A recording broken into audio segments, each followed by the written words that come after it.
I recently moved back home to live with my parents. An evening tradition in our house is watching ABC's World News together.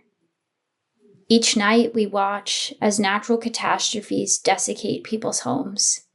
The numbers of school shootings continue to rise.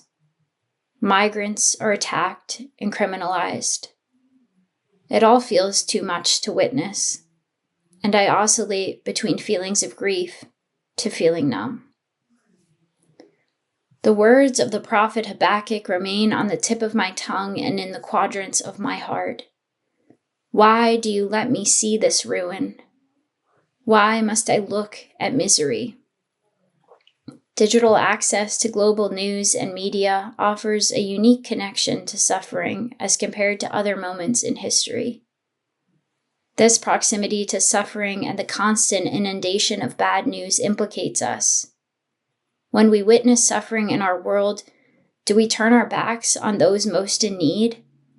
Do we become numb to others' pain and deaf to their cries, or do we face suffering and stand in solidarity with our brothers and sisters? Pope Francis offered a response to a suffering world in his theology of encounter. Something I appreciated about Pope Francis was his ability to practice what he preached.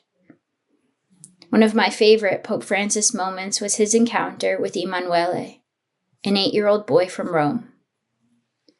When Emanuele had the opportunity to ask Pope Francis a question, he became overcome with emotion. Francis was moved with pity and invited Emanuele to his side.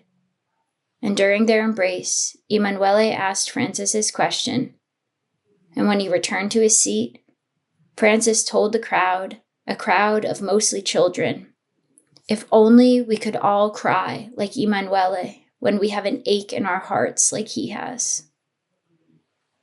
Pope Francis acknowledged and reminded us that it is okay to cry when we are suffering or when we witness suffering.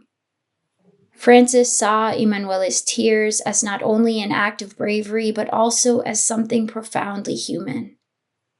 Emanuele's tears remind us of today's psalm. If today you hear God's voice, harden not your hearts.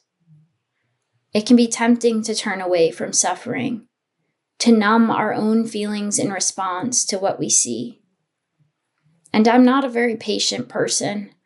I echo Habakkuk's, "How long, O Lord?" when I think about the not yet of the kingdom of God. But I must also remember the already, because it is present to us. We see the inbreaking of the kingdom when communities rally together for the most marginalized, when local food banks serve the hungry, when diversity is celebrated, when children laugh and play as children should.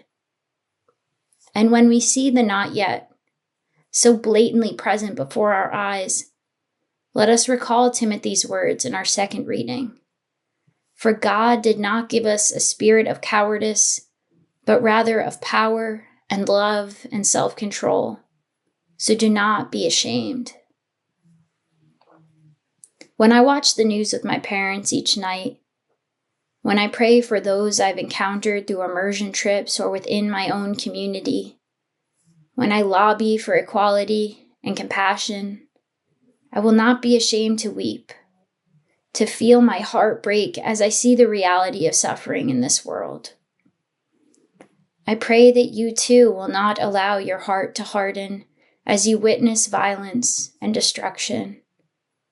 Rather, I pray that we all may turn to our neighbor, encounter them, allow our hearts to break, and let the mercy of God work through us.